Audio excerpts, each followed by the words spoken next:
Ready? The problems of education in our country today are so many and varied. They are so vast in their scope and so difficult in their many sided nature, which may not always be sound or practical compared with the situation that existed half a century ago, whether in this country or in any other country of the world.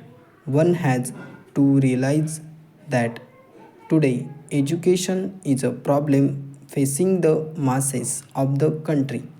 No longer is it possible to think of it as the privilege of the few.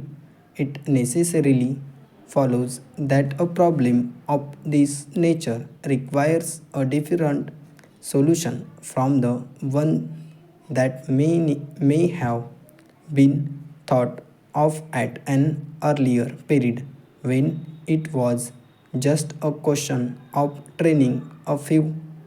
It has also to be realized that this very problem of mass education implies the training in the field of higher education of a good number.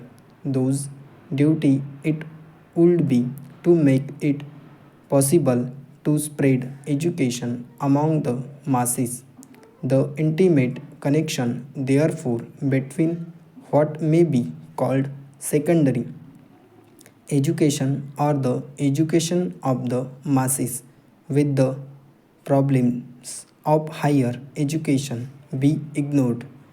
It is now accepted generally that every citizen is entitled to education up to a certain age period and that such education should enable him to reach a standard which will fit him ultimately to play his role as a citizen in case he has the necessary interest of higher education.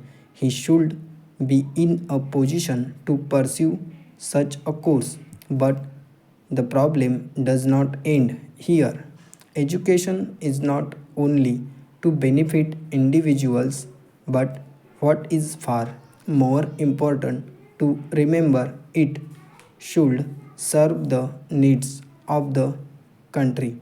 If these factors are taken into consideration, it will be obvious that education must be so varied that it will not only suit the tastes of the masses but should also serve the needs of the country concerned.